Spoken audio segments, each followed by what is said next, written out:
Escudriñar la palabra de Dios es una forma de crecer espiritualmente y de encontrar respuestas a las preguntas que nos plantea la vida. La Biblia es hermosa por su profundidad y riqueza, ya que cada lectura puede revelar los nuevos significados y reflexiones. Triunfo 96.9 FM te da la bienvenida a El Texto Sin Pretexto con el pastor Isaac Ruiz.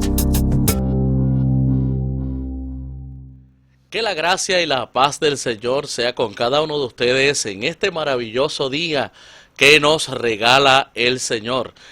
Quien te saluda es tu hermano en Cristo, el pastor Isaac Ruiz, pastor de la Iglesia de Dios Pentecostal, Movimiento Internacional del barrio Bajuras de Isabela. Y como todos los viernes estamos aquí desde Triunfo 96.9, la emisora que te hace bien, el que tú has hecho tu programa favorito de todos los viernes a las 9 de la mañana, El Texto Sin Pretexto, un programa de interpretación bíblica donde analizamos cada pasaje de la palabra del Señor desde su contexto. Así que estamos contentos, estamos alegres y como todos los viernes siempre me acompaña nuestra hermana Daluán. Daluán, Dios te bendiga, buenos días, ¿cómo estás? Amén, bendiciones, buenos días, pastor, buenos días a cada uno de nuestros hermanos y amigos que se encuentran con nosotros en este momento. Le damos las bendiciones de parte del Señor y vamos a estar hoy en un programa un poquito especial, ¿verdad? Diferente. Eso es así, a lo que hemos hecho hasta ahora, amén. En el día de hoy vamos a estar solamente contestando preguntas, ¿verdad, sí, porque Isaac? tenemos, primero que se nos quedó una pregunta de la semana pasada, sí. Y tenemos hoy 4 preguntas bastante sustanciosas, así que vamos a dedicarle de lleno la hora a estas preguntas, así que queremos aprovechar el tiempo rapidito. Le avisamos a nuestra gente que usted puede enviarnos sus dudas, sus preguntas a través del correo electrónico en su contexto 96.9 @gmail.com o puede enviarnos el mensajería de texto al 787-503-4125. Así que vamos a retomar la pregunta que se nos quedó en el tintero. De la semana pasada. ¿Cuál es la interpretación de Efesios 5:31? Y lee en nombre del Padre, del Hijo y del Espíritu Santo. Vamos a leer Efesios 5 del 30 y 31. Porque somos miembros de su cuerpo, de su carne y de sus huesos. Por esto dejará el hombre a su padre y a su madre, y se unirá a su mujer, y los dos serán una sola carne. Muy bien, bien. ¿Qué es lo que hace el apóstol Pablo en este pasaje? Pablo básicamente está desarrollando su argumento en el capítulo, si usted lee los versículos anteriores, de que los creyentes juntos son miembros del cuerpo de Cristo, entiéndase la iglesia, ¿verdad? Así que, y él para traer una especie de analogía, ¿verdad? De comparativa, entonces Pablo lo que hace es que cita Génesis 2:24, ¿verdad? Que es la base que se menciona en el versículo 31, donde dice que dejará el hombre a su padre y a su madre, y se unirá a su mujer, y los dos serán una sola carne. Amén. Ahora, esta cita que hace Pablo de Génesis, típicamente lo que hace es explicar las responsabilidades que el marido tiene, ¿verdad?, hacia su familia biológica, porque, ¿qué pasaba? Que la familia de la novia, cuando se casaban, básicamente quedaba en segundo nivel, porque casi siempre, en la mayoría de los casos, la novia abandonaba a su familia para irse entonces a vivir con su esposo, y muchas veces si el hombre estaba todo el tiempo en el trabajo, pues como que tendría a estar un poco sola, ¿verdad? Y ese es el tipo de situaciones que se daban, ¿ok? Obviamente pues ese contacto después de la boda de la novia con su familia, con su mamá, con su papá, pues iba a disminuir. Entonces, lo que el apóstol quiere también resaltar es que al marido no se le olvide que no todo es trabajo, sino que él tiene un vínculo con su nuevo núcleo familiar, que es su esposa, ¿verdad? Y si hay hijos, pues con sus hijos. Exacto. ¿Ok? Y de esta manera Pablo lo que hace es que explica dos vínculos. Mientras aquí en la tierra hay un vínculo a través del matrimonio, también existe un vínculo celestial. Amén. Que es el de Cristo con la iglesia. De la manera que dos individuos se juntan para formar ese núcleo familiar, de la misma manera la iglesia ha sido injertada en Cristo Jesús, y por eso es que el Pablo dice que somos miembros los unos de los otros, amén, parte del cuerpo de Cristo. Amén. Amén. Y de esa manera el apóstol entonces utiliza esta analogía para explicar más detalladamente la unión que en la teología se le conoce como la unión mística del cuerpo de Cristo. Amén. Porque somos muchos miembros, hay muchas comunidades de fe, pero la iglesia del Señor es una. Amén. Amén. Así que, y básicamente por ahí es que también va la línea del apóstol. Sí, y también, ¿verdad?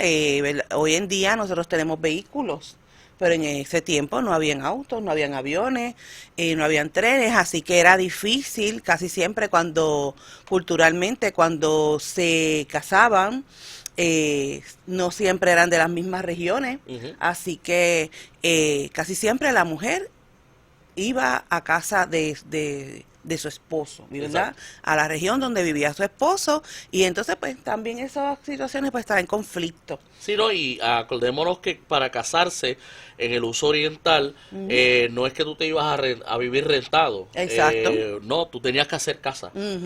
Por eso es que había parte de la ceremonia del compromiso, es que tenía que en un año o año y medio preparar la casa para luego casarse. O sea que si no había casa, no había boda. No había matrimonio. Exactamente. No es como hoy en día que pues después resolvemos, ¿verdad? Exacto. Y si miramos la historia un poco más moderna, aun cuando surgieron los vehículos en un tiempo más reciente, por ejemplo, la mujer no se le dio el derecho a guiar hasta tiempo después, ¿verdad? Así que hemos visto, ¿verdad? Y podemos ver la evolución de la historia humana en ese sentido. Amén, claro que sí. Muy interesante. Así que continuamos. Ahora vamos a entrar a las preguntas que tenemos para hoy. ¿Usaba José una copa para adivinar el futuro? Muy bien, esa pregunta no las hacen. Y está basada específicamente en Génesis 44:5. ¿Qué dice Génesis 44:5? Dice, no es esta en la que bebe mi Señor, que está hablando de la copa, ¿verdad? Y por la que suele adivinar, habéis hecho mal en lo que hicisteis. ¿Ok? Por eso es que surge esta pregunta, porque pareciera ser que está insinuando el texto que José adivinaba por la copa. Vamos primero a explicar los usos y costumbres, ¿verdad? Y luego la trama, la situación que se dio ahí. Bien, este caso es la copa que José, usted sabe que José sabe que ellos son sus hermanos, pero él no se ha dado a conocer. Exacto. Ellos no lo han identificado tan sencillamente porque acordémonos que José ya no parece un hebreo. Exacto. Ya José es un egipcio en todo el sentido de la palabra. Inclusive el faraón le había cambiado hasta el nombre. Exacto. Así que en ese sentido ya él es un egipcio más. ¿Ok?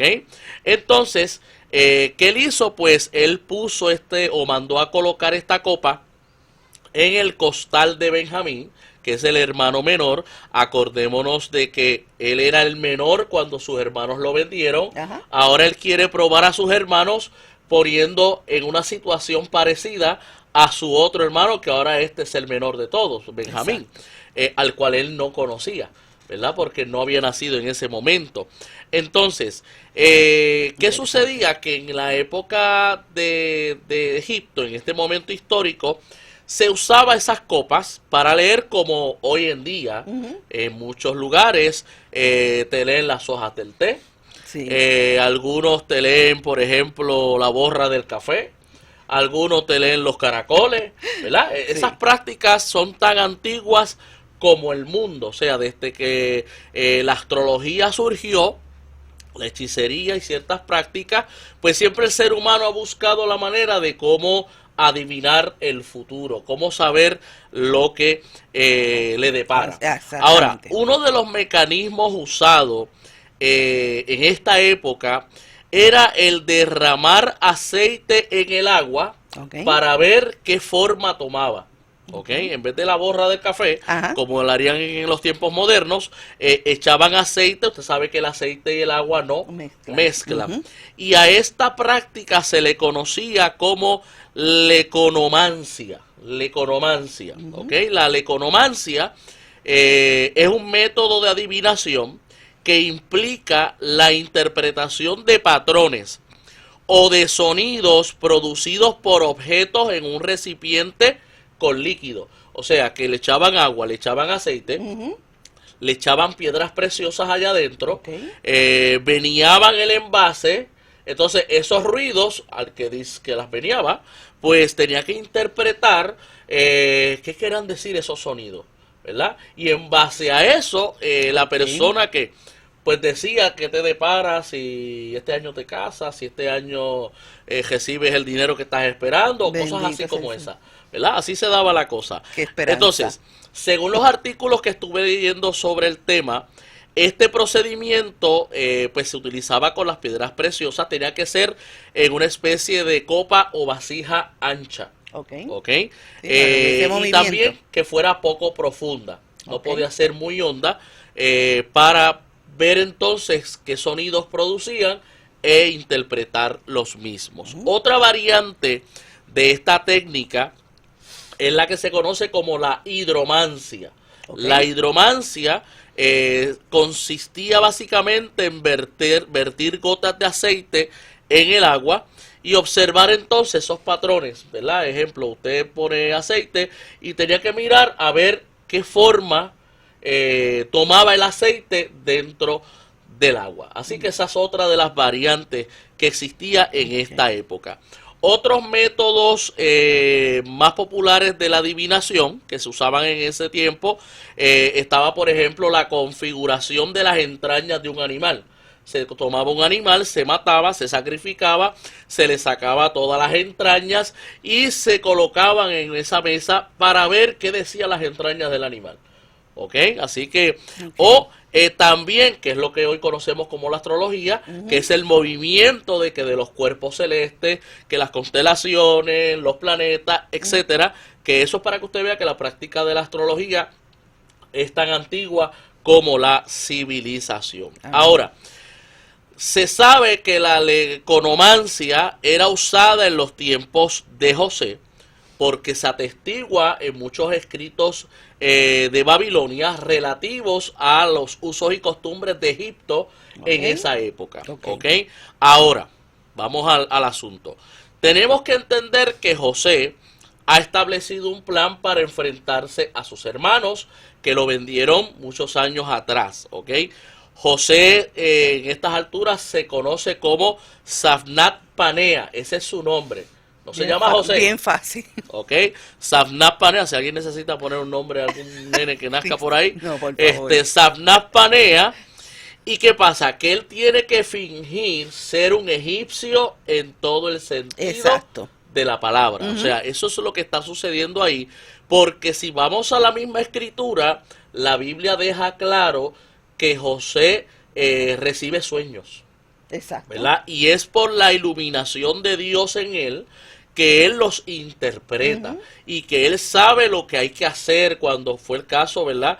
De las vacas flacas, las vacas gordas, qué tenía que hacer. Todo esto provino de Dios. Amén. Porque en ese momento él no era gobernador de Egipto. No. O sea, él estaba preso, ¿verdad? Sin embargo, la Biblia declara que toda esa sabiduría proviene de Dios. Pero amén, como egipcio que está fingiendo ser en el 100%, pues todos los egipcios se sabía, y por eso explicamos cuáles eran las prácticas de esa época, pues está fingiendo ser ¿qué? Un egipcio en todo el sentido de la palabra. Así que si la pregunta es, ¿usaba José una copa para adivinar? Primero, José no era adivino.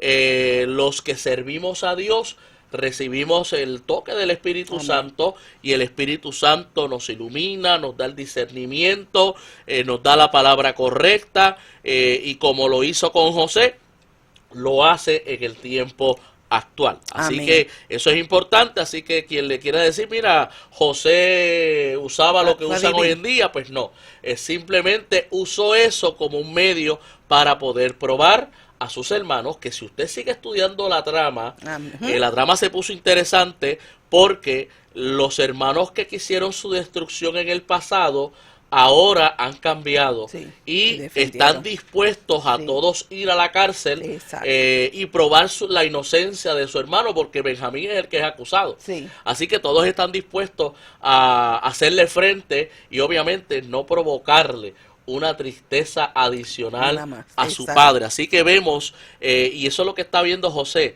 si realmente ha habido un cambio de actitud en los hermanos que en algún momento por celo Sí. o por envidia le vendieron. Así Amén. que Señor, es interesante bueno, la bello. pregunta, ¿verdad? Y gracias Sí. a los que nos han enviado estas preguntas. Pero vamos a la Sí, próxima y pregunta. que esos son detalles que a veces uno lo lee y se nos pasó. No Ujú. nos damos cuenta, y mira qué interesante toda la información que sale de una palabra. Eso Amén, es. de una frase. Amén. Seguimos. ¿Usó Dios una divina para traer a Samuel a la vida para hablarle al rey Saúl? Muy bien. La pregunta Moradilla. tiene que ver con el famoso pasaje registrado en el primer libro de Samuel, capítulo 28, donde se menciona a la famosa pitonisa de Endor. Exacto. Bien, vamos a explicar un poco el origen de esta pitonisa, cómo era el uso y costumbre, y obviamente vamos a ir viendo el asunto. Fíjense que la forma hebrea de llamar a esta mujer en la Biblia hebrea, ¿verdad? En el texto hebreo, es Eshet Balat Ob. Esa es la forma hebrea como se le llama a esa mujer en el texto sagrado. Repito, se le llamaba Eshet Balat Ob, que literalmente significa mujer o señora de Ob. ¿Ok? No tiene que ver nada con pitonisa, ¿verdad? Vamos a ver de dónde es que sale eso de la pitonisa, Ajá. ¿verdad? Entonces, ¿qué significaba eso de mujer o señora de Ob?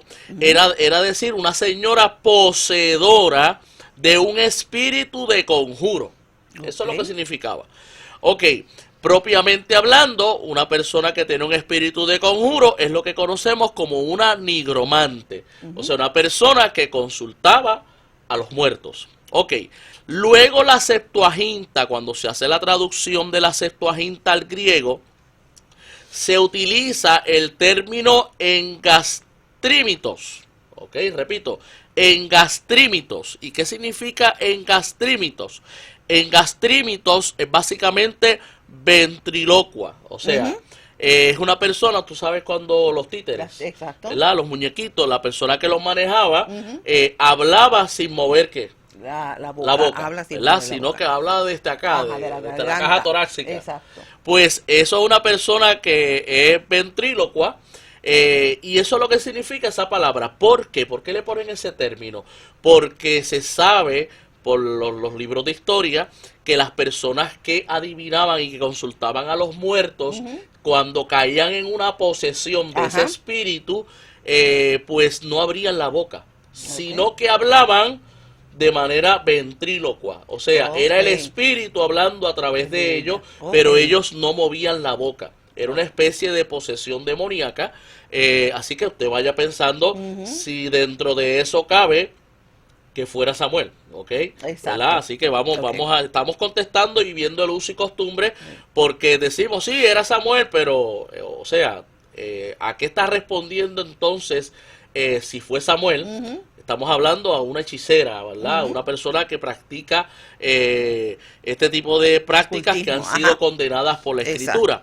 Ahora, ¿qué sucedió? Cuando de la Septuaginta se traduce a la Vulgata latina, que es la versión latina de la Biblia, ahí el término que se utiliza es habens pitonem. Habens pitonem, ¿por qué? Porque viene de la creencia del espíritu de Pitón.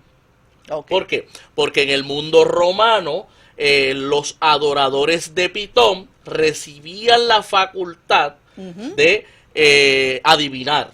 Ok. ¿Ok? Y por eso es que entonces se traduce a Abens Pitonen, o sea que Ok. mire cómo evolucionó Ajá. de un hebreo Eshet Balat Ob, que es señora de Ob, Ajá. a ventrílocua, que es engastrímitos, versus Abens Pitonen, que es lo que da entonces la traducción de una pitonisa. Muy ¿Por bien. qué? Porque la creencia romana es que los que poseían el espíritu de Pitón, que era una serpiente, inclusive hay una serpiente que se Sí, llama Pitón, Pitón, ¿verdad? exacto. Pues los que tenían ese espíritu tenían esa capacidad. Así que de ahí es que Ok. viene el asunto de la pitonisa, que de la Vulgata Latina en adelante, todas las demás versiones han mantenido el término pitonisa. ¿Ok? Ok. Ahora, el comentario al contexto cultural de la Biblia del Antiguo Testamento nos menciona cómo era el procedimiento para llamar a los muertos en esa época. Ok. Y el que sabe un poquito tal vez de ciertas disciplinas modernas va a identificarse. Primero, se hacía por la noche. Exacto. No era una práctica que se hacía durante el día. Número 2, después de que el sitio donde se adivinaba, se usaba, se cavaba un foso con una herramienta especial. Ok. ¿Ok? Número 3, se ofrecía una comida, fuera pan, aceite o miel, y se le ponía la sangre de un animal sacrificado en el foso para atraer a los espíritus. Ok. ¿Ok? Cualquier parecido con algunas prácticas modernas dentro del ocultismo Sí. no son pura No, coincidencia. para nada. ¿Ok? Estamos claros en eso. Porque yo he visto lo que son los famosos altares Sí. donde se evocan a ese espíritu y exactamente ¿qué le ponen? Comida. Sí. Le ponen comida, le ponen bizcocho. Pues mire, esta gente le ponían alimento. Después se cantaba un ritual de invocación que incluía el nombre del espíritu que se quería invocar. Ok. Y después de que se concluía el ritual, se cubría el foso para impedir que los espíritus escaparan. Ok. Ok. También, ¿qué pasaba? Tanto el practicante como el cliente que venía a consultar jugaban papeles importantes en el procedimiento. Pues los espíritus que emergían, según los relatos que tenemos aquí, tenían forma humana.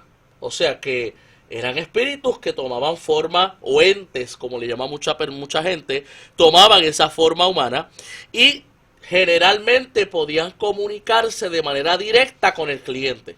Ok. O sea que la persona que la pitonisa o el adivinador, hechicero, lo que hacía era que llamaba al espíritu, pero ese espíritu se comunicaba con el cliente, que era el que quería, ¿verdad?, tener esa conversación. Entonces, en los encantamientos de la necromancia, Exacto. solo el practicante podía ver el espíritu. Ok. O sea, Ok. el Hay una cliente variación. lo escuchaba, pero era el practicante de la necromancia que podía ver ese espíritu, ¿ok? Y eso se realizaba a través de unos ungüentos que se untaba el que practicaba la necromancia, Ok. ¿ok? Así que cuando usted analiza todo eso, usted tiene que preguntarse si Dios iba a estar en eso. Bueno, porque Dios puede permitir que un espíritu regrese, que si esto, que si lo otro, que son las típicas explicaciones que escuchamos. Pero cuando usted analiza todo esto, esto es más un acto de santería moderna, de magia negra, de Posesiones. lo que sería la consulta a los orishas, ¿verdad? Exacto. Si usted se va a las religiones haitianas, africanas, el consultarle a los orishas, que es los orishas son que esos espíritus que vienen y hablan con los seres. Mire, yo conozco exsanteros que salieron de ese ambiente y ellos dicen, mire, esos son demonios. Amén. Son demonios Amén. que hablan, ¿verdad? Y que pueden tomar forma de una persona y que pueden hablar parecido a. Exacto, ¿Ok? sí, porque si no estaríamos diciendo que cada vez que una persona muere, el espíritu anda por ahí, suelto, esperando que lo llamen, Exacto, ¿no? Y entonces ¿no? Y eso no es lo que nos enseña la Biblia. tendríamos que darle razón a los romanistas Ajá. de que los espíritus andan por ahí en penitencia, Exactamente. espíritus chocarreros por ahí que no han Exactamente. alcanzado la luz. Y eso no es lo que enseña la No, Biblia. no. Pero es que él lo identificó. Bueno, la pitonisa no dijo que era Samuel, dijo, ve un encapuchado. Un Exacto. hombre anciano encapuchado. Saúl llega a la conclusión De que era de Samuel. que es Samuel. Ujú. Pero fíjese que el espíritu le dice, tú te vas a reunir conmigo. ¿Ok? Ujú. Si Samuel fue un hombre justo, santo, de Dios, Saúl terminó quitándose la vida. Exactamente. Así que no podemos concluir que para el lugar que fue Saúl es el mismo lugar donde estaba Samuel. Tenemos que Así tener cuidado donde nos metemos. Y acordémonos de que la Biblia nos enseña que Satanás es padre de toda mentira. Amén. Y él viene a matar, a robar y a destruir. Amén. Así que, teniendo eso en mente, no podemos concluir con que fue el espíritu literal de Samuel. Hay quienes, ¿verdad?, dentro de los movimientos evangélicos dicen, no, sí, creemos que sí, que fue Samuel, pero entonces estaríamos hablando de que un agente demoníaco, ¿verdad?, porque esta pitonisa no era dirigida por el Espíritu Santo, era por un ente diabólico. Entonces, Exacto. los espíritus de los santos están a la merced de la invocación de un ser demoníaco o satánico. O sea, es la pregunta que nos tenemos que contestar, si vamos a decir que no, ese era el espíritu de Samuel. No, tenemos que Exacto. entender que la necromancia se ha usado por mucho tiempo, la Biblia la condena, Dios lo estableció luego en la ley, ¿verdad? Que no se consulte a los muertos, Exacto. y obviamente ha sido abominación al Señor, así que no vamos entonces a caer en el juego de que en este caso sí, en otros no. No, amado, simplemente Satanás estaba detrás de esto, y obviamente pues Saúl, que ya el espíritu se había alejado de él, Exactamente. es importante Había que perdido la entendamos sabiduría y la eso. visión, sí. O sea, no puede haber un culto donde se manifieste lo demoníaco y a la vez se manifieste lo de Dios. Amén. O sea, una fuente no puede Dar dos botar aguas. dos aguas, ¿verdad que no? Ujú. Así que interesante, ¿verdad? Todas estas preguntas. Pero ya estamos para ir a la primera pausa de nuestro programa. Queremos recordarles a nuestros hermanos y a nuestros amigos que si usted tiene sus dudas, sus preguntas, aproveche, envíelas al número que aparece a los que nos están viendo a través del Facebook, el 787-503-4125. Ahí usted puede enviar sus mensajes, ¿verdad?, con sus preguntas, con sus dudas, o al correo electrónico que es en su contexto 96.9 @gmail.com. Así que vamos a ir a una pausa y vamos a regresar con más de tu programa, El Texto Sin Pretexto.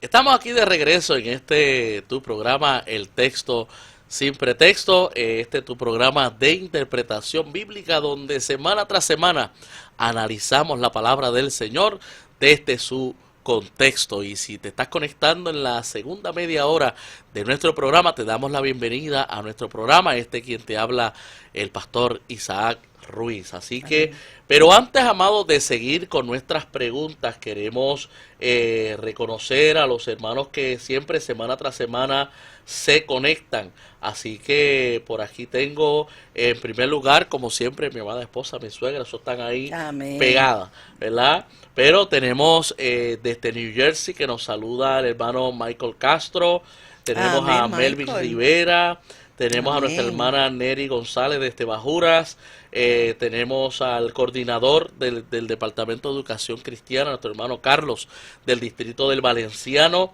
tenemos a Silvia Luis, Amén. a Wilmary Cruz de allá de Aguadilla, tenemos a Iraida Alago de Bajuras también, a Iraida Montalvo, a la hermana Elsie Pagán, a Aracelis Martínez, todo ese grupito son de Bajuras que están ahí Amén. conectados. Las ovejitas pendientes. Tenemos Amén. eso es así, a Noemí Rodríguez, Ujú. a Miño Milán, que está conectado. También tenemos por acá Débora Agosto, tenemos a Rosado Mejías, María Stephanie, Ajá. Alimari Valentín. Amén. Así que tenemos un buen grupo de personas que están. No sé si tienes a alguien más por ahí, Sí, Daluar. no, y Stephanie, que está, María Stephanie pidiendo oración por su familia. Amén. Amén. Estaremos, amén, presentándola delante del Señor para que el Señor le fortalezca, ¿verdad? Y le guíe la situación que estén afrontando. Amén. Eso, amén.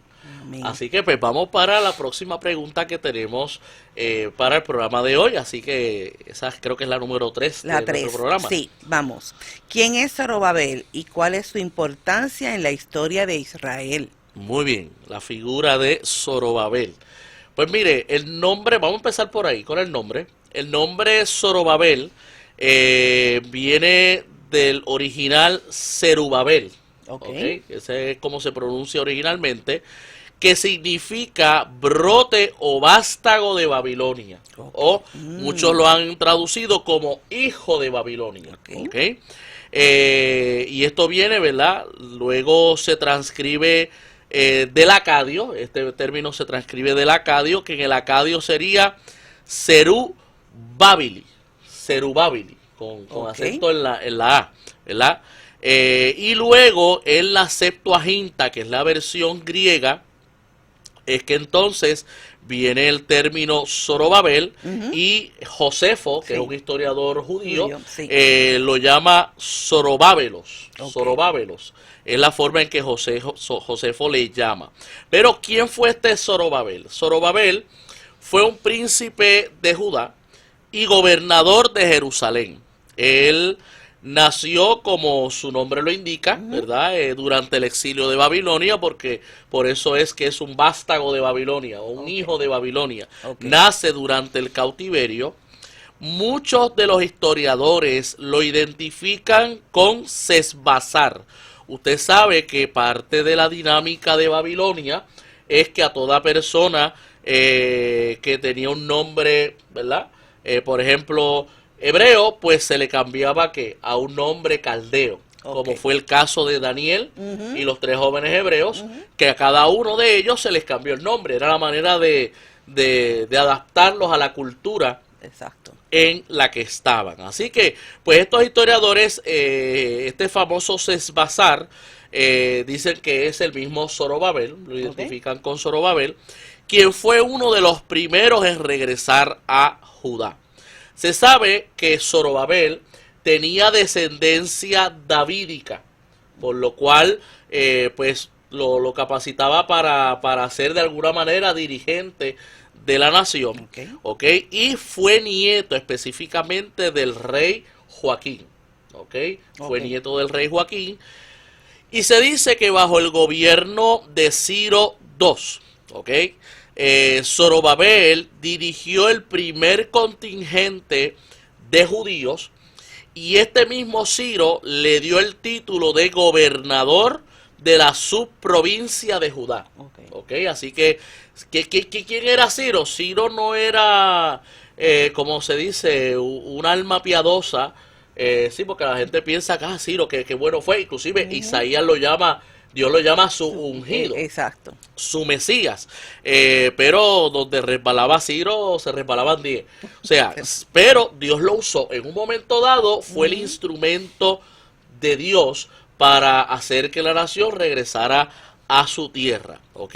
Ahora, bajo la dirección de Zorobabel y del sacerdote Josué, ambos, ¿verdad?, fueron parte protagónico de esto, y otros príncipes de Judá, los judíos llegaron a Jerusalén más o menos en el 538 antes de Cristo. Se dice que al asentarse en las inmediaciones de Jerusalén, escogieron un grupo de 12 ancianos, los cuales eran presididos específicamente por Zorobabel. Zorobabel se convirtió en el presidente de la junta, ¿verdad?, por así decir. Y de esta manera guiaban los asuntos internos de la comunidad hebrea que está allí bajo la supervisión de Persia, que es el imperio que está gobernando.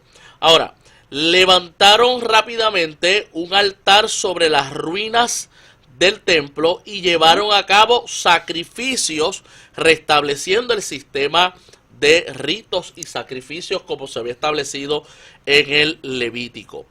Ya para el año 520 a.C., se dice que hubo un segundo grupo de judíos que se enardecieron por las prédicas de los profetas Ageo y Zacarías. Exacto. O sea que Ageo y Zacarías son contemporáneos mientras Zorobabel está allá en Jerusalén. Ellos están haciendo su labor en el cautiverio, y este grupo que se enardeció por la prédica de ellos ayudaron en la construcción del templo, que fue terminada en el 515 antes de Cristo. Y esta construcción fue supervisada por Zorobabel y por el mismo sacerdote Josué. Ahora, este templo es llamado por los historiadores como el templo de Zorobabel o el segundo templo. Porque acordémonos que el primer templo fue el templo de Salomón. Ya ese templo no existía, y este es el famoso segundo templo. Los muros son los que no se pudieron reconstruir, porque debido a que hay un cambio de gobierno, Artajerjes I es el que entra a gobernar, y él detuvo la construcción de los muros. O sea, por lo menos llegaron a construir el templo, pero los muros no se logró su final. De Zorobabel, de ahí en adelante, no se sabe nada más, ¿verdad? La historia y los profetas no escribieron después de eso, así que no tenemos más información con relación a él, pero ese fue su papel protagónico dentro de la historia, ¿verdad? De la reedificación del templo. Amén. Y la importancia que tuvo como ese gobernador ordenado por Ciro para que dirigiera los trabajos y dirigiera la comunidad. Muy interesante, qué bueno. Eso es parte de la historia ¿verdad? Del pueblo de Israel que debemos conocer. Eso es amén. Amén. Así que vamos a continuar entonces con la número 4. Es cierto que por más que pequemos, Dios nos va a perdonar, aunque sea a sabiendas. Muy bien, una pregunta interesante. Sí. Y ahora en una sociedad tan relativista como la que vivimos, pues creo que se hace pertinente hablar sobre esto. Así que, ¿será cierto que por más que pequemos, Dios nos va a perdonar, aunque sea a sabiendas? A sabiendas es que usted vuelve, peca deliberadamente y vuelve otra vez, pide perdón. Vamos a ver qué dice la Biblia. Ok, vamos a estar viendo varias bases bíblicas. La primera base bíblica que quiero compartir es Primera Carta de Juan, capítulo 2, versículos 1 al 6. Mire lo que dice. Dice: hijitos míos, estas cosas os escribo para que no pequéis. O sea, ¿qué está diciendo Juan? Que lo que se está escribiendo es para que nosotros no pequemos. Ok. Pero si alguno hubiera pecado, abogado tenemos para con el Padre, a Jesucristo el justo. Y Él es la propiciación por nuestros pecados, y no solamente por los nuestros, sino también por los de todo el mundo. Y en esto sabemos que nosotros le conocemos si guardamos sus mandamientos. El que dice, yo le conozco, y no guarda sus mandamientos, el tal es mentiroso, y la verdad no está en él. Pero el que guarda su palabra, en este verdaderamente el amor de Dios se ha perfeccionado. Por esto sabemos que estamos en él. Así que el que dice que permanece en él, y estas son palabras mayores, debe andar como él anduvo. Amén. ¿Okay? O sea que lo que nos está diciendo Juan es que las cosas que están escritas es para que usted y yo no practiquemos el pecado. Exacto. ¿Ok? Que tengamos de vez en cuando un ups. Sí, va a pasar. ¿Okay? Somos humanos, somos imperfectos. Pero una cosa, Pablo enseña que ya nosotros no somos dominados por la ley del pecado. Amén. ¿Ok? Ahora es la ley de Cristo, ¿verdad? Amén. Que vive en nosotros. Así que la intención de Juan es que el nivel moral tiene que ser elevado, tiene que ser a la altura de Cristo, de como Cristo anduvo, y eso no se logra por esfuerzo humano, sino por medio de la influencia del Espíritu Santo en nosotros. Amén. Pero vamos a ver otra base bíblica Sí. que se encuentra en Primera de Juan también, capítulo 3, De 4 al 9. versículos 4 al 9. Mire lo que dice. Todo aquel que comete pecado infringe también la ley, pues el pecado es infracción de la ley. Y sabéis que Él apareció, hablando de Cristo, Ajá. para quitar nuestros pecados. Y no hay pecado en Él. Y el texto anterior decía que tenemos que andar como Él anduvo. Amén. Ok. Todo aquel que permanece en Él no peca. Amén. Si no puede decir amén, diga ouch, pero... Ahí dice, todo el que permanece en Él no peca. Amén. Todo aquel que peca, estoy leyendo, no le ha visto ni le ha conocido. Amén. Hijitos, nadie os engañe. El que hace justicia es justo Amén. como Él es justo. Pero el que practica el pecado, o sea, ¿qué es practicar el pecado? No es que usted cometió un error y se arrepintió. Es que usted constantemente está que practicando, Dios me perdona, yo vuelvo otra vez.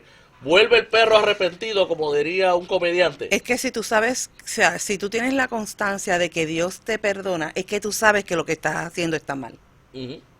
O sea, ya si tú sabes que lo que estás haciendo no va de acuerdo a las enseñanzas bíblicas y al ejemplo de Jesucristo, pues se supone que no lo estés haciendo. Exacto. Pues ya no es una situación que surgió, ya eso es una práctica constante, es una tradición, es algo que ya tú has hecho parte de tu vida que tienes que sacar de Exacto. ahí para que el Espíritu Santo pueda crecer y puedas crecer en el Señor. Eso es un obstáculo en la Eso vida vamos. del cristiano. Y mire lo que sigue diciendo el texto. El que practica el pecado es del diablo. Exacto. O sea, la famosa expresión que antes se decía mucho. Claro. Son hijos del... Pues mire, ahí lo dice. El que practica el pecado es de quién? Del diablo. Porque el diablo peca desde el principio. Para esto apareció el Hijo de Dios, para deshacer las obras del diablo. O sea que si usted ha sido nueva criatura en Cristo Jesús, las cosas viejas son echadas a un lado. O sea, no se puede seguir viviendo Exacto. a la manera en que se vivía cuando estábamos sin Cristo. Sí, y podemos ¿Ok? entender que hay cosas en nuestra vida que tal vez son más difíciles de trabajar que otras. Hay cosas prácticas, ¿verdad? Cuando no estábamos en el Señor, que podemos dejar bien rapidito, que el Espíritu Santo nos renueva y podemos dejarla. A veces tenemos situaciones en nuestra vida, prácticas en nuestra vida que no son fáciles. Y eso el Señor lo entiende, pero no es una excusa. O sea, Exacto. yo tengo que como cristiano, como persona, como seguidor de Jesucristo, ver qué tengo que hacer, buscar tal vez orientación, puedo buscar orientación en mis líderes, pastores, porque para eso están ahí, para eso el Señor nos tiene en una comunidad de fe, no es solamente para ir a la iglesia, alabar y cantar y voy y vuelvo y para mi casa, no, nuestra iglesia, nuestra comunidad de fe, el Señor tiene personas capacitadas que nos pueden ayudar a crecer espiritualmente, a darnos, ¿verdad?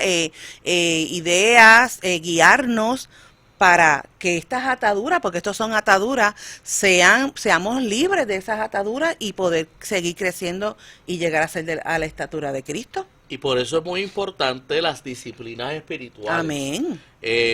Voy a citar al fallecido evangelista Gigi Ávila. Amén. Gigi Ávila le preguntaron en una ocasión, ¿y usted ora tanto? ¿Verdad? Sí, él tiene una vida de oración excelente. Pero entonces le preguntaron, ¿qué usted gana con orar tanto? Y le dijo, pues mire, yo no gano nada, pero lo que yo hago es perder. Yo pierdo mi vida de pecado, yo pierdo mis malas costumbres. La oración me ayuda a vencer ese viejo hombre o esa Amén, vieja gloria a mujer, Dios. ¿verdad? Esos malos hábitos. Exacto. Por eso es importante las disciplinas espirituales, Exacto. el estudio de la palabra, no de manera meramente intelectual, sino que la palabra se vuelva vida en nuestra vida. Pero entonces mire lo que dice el 9, porque todavía tenemos dos bases bíblicas Sí. más. Dice, todo aquel que es nacido de Dios. Si usted nació de Dios, aquí dice, no practica el pecado. Amén. Porque la simiente de Dios permanece en él y no puede pecar porque es nacido de Dios. Lo voy a decir en un argot bien pueblerino. De suponerse que si usted nace de nuevo y usted es nueva criatura, usted se vuelva bruto al pecado. Exacto. O sea, que a usted le tiemble, ejemplo, si usted era un mentiroso o mentirosa y usted decía los embustes hasta usted mismo se los creía. Exacto. Pues cuando usted está en Cristo, de suponerse que ahora usted se ponga nervioso o nerviosa a la hora de decir una mentira. Claro, no lo podemos justificar. Sí, o sea, y ahora el Espíritu Santo, si es que has nacido de nuevo, porque tenemos un Espíritu Santo que nos redarguye. Amén. Si usted peca y usted dice que va a la iglesia y que dice que usted nació de nuevo, pero usted está chilling, como dicen los muchachos, aquí no ha pasado nada, pues hay que hacerse la pregunta si dentro de su vida mora el Espíritu Santo. Amén. ¿Ok? Pero voy a seguir porque si no predico y no tenemos tiempo para predicar.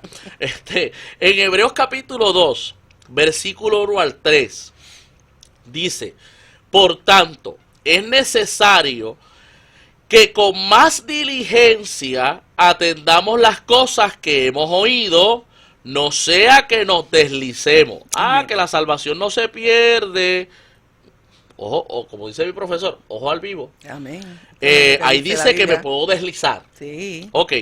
Porque si la palabra dicha por medio de los ángeles fue firme, ¿qué palabra? Según Judas, la ley fue dada a Moisés a través de ángeles. Amén. ¿Ok? Así que, y toda transgresión y desobediencia a esa ley recibió ¿qué? Justa retribución. Ok, usted adulteraba, ¿qué pasaba? A usted lo lapidaban hasta la muerte. Amén. O sea, ¿y qué era lapidar? Le tiraban piedras hasta que el cuerpo quedaba enterrado en piedra. Exacto. No es que te tiraban una piedrita y choquea a Manuel Laureano. No, no, no. Era enterrado bajo piedra. O sea, desobedecer la ley recibía ¿qué? Justa retribución. Dice el autor de Hebreos, ¿cómo escaparemos nosotros si descuidamos una salvación tan grande? Amén. La cual, habiendo sido anunciada primeramente por el Señor, no fue confirmada por los que oyeron. Así que, en otras palabras, si la ley dada a Moisés recibía que paga, Amén. usted se desliza, usted descuida esta salvación que costó sangre, que costó el precio más elevado. Pues el autor lo que nos está queriendo decir es que si hubiese alguna transgresión más fuerte que la que recibieron los que violentaban la ley, no hay forma de que usted escape. Exacto. Pero para ver esa línea de pensamiento del autor, vamos a la última base bíblica, que está en Hebreos 10, 26 al 31. Amén. Mire lo que dice. Porque si pecaremos voluntariamente, después de haber recibido el conocimiento de la verdad, ¿ok? Ya no queda más sacrificio por los pecados. Estoy leyendo, estoy citando, no me lo estoy inventando. Versículo 27 dice, sino una horrenda expectación de juicio y de hervor de fuego que ha de devorar a los adversarios. ¿Qué me está diciendo el autor aquí? Que si yo peco voluntariamente después de haber conocido, eso se llama apostatar. Eso se llama yo tornarme atrás. Sabiendo, habiendo dicho, mira, eso que yo iba a la iglesia, pero después de haber disfrutado la llenura del Espíritu Santo, después de haber sido utilizado por Dios, De conocer aquí la lo que me palabra. está diciendo es que lo que queda es una horrenda expectación de juicio. Ahora, mire el 28. El que viola la ley de Moisés, los 10 mandamientos, por el testimonio de 2 o 3 testigos, muere irremisiblemente. ¿Qué se necesitaba para justiciar a alguien? Que hubieran 2 o 3 testigos. Esa es la ley de Moisés. Pero es que vivimos en la gracia. Exacto. Ok, pero ¿quién le dijo que la gracia es más light? Si usted ha leído a Jesús, y sé que el tiempo se me está yendo, pero si usted ha leído a Jesús, Jesús dijo, oíste que fue dicho no matarás. Pero yo digo que si te enojas con tu hermano, ya eres culpable de juicio. Amén. Así que la gracia no es más light. No. ¿Okay? Ahora, pero déjeme seguir leyendo para poder culminar este pasaje. ¿Cuánto mayor castigo pensáis que merecerá el que pisoteare al Hijo de Dios y tuviere por inmunda la sangre del pacto en la cual fue santificado e hiciera afrenta al Espíritu de gracia? Es una pregunta que está haciendo el autor. Pues conocemos al que dijo: mía es la venganza, yo daré el pago, dice el Señor. Y otra vez, dice el autor, el Señor juzgará a su pueblo. Y cierra esa parte diciendo: horrenda cosa es caer en manos del Dios vivo. Amén. Palabras mayores. Amén. ¿Verdad? Palabras mayores. Así que yo creo que con estas porciones escriturales hemos contestado la pregunta. O sea, se vale, se tiene permitido pecar porque Dios me va a perdonar. Yo creo que el texto bíblico es bastante claro y es bastante enfático, y obviamente no sigo abundando porque el tiempo se nos está acabando. Pero nuevamente quiero agradecer a todos los hermanos, ¿verdad? Y agradecemos, ¿verdad?, a todos los que han venido escuchándonos desde que este programa comenzó, gracias a su respaldo. Ahora mismo estaba chequeando por ahí, ya tenemos unas preguntitas que han llegado. Esto me encanta. Así que agradecidos. Están bien aplicados. Sí, no, están ahí. Y qué bueno, porque esas preguntas son las que nos ayudan a nosotros a poder traer semana tras semana, ¿verdad?, un programa de educación, de enseñanza, para que todos los que escuchan sean edificados. Así que nos despedimos en esta hora. Quien te ha hablado ha sido la hermana Daluán Nieves. Amén. Y el pastor Isaac Ruiz. Así que gracias por estar con nosotros en tu programa, El Texto Sin Pretexto. Bendiciones. Fin de semana bonito.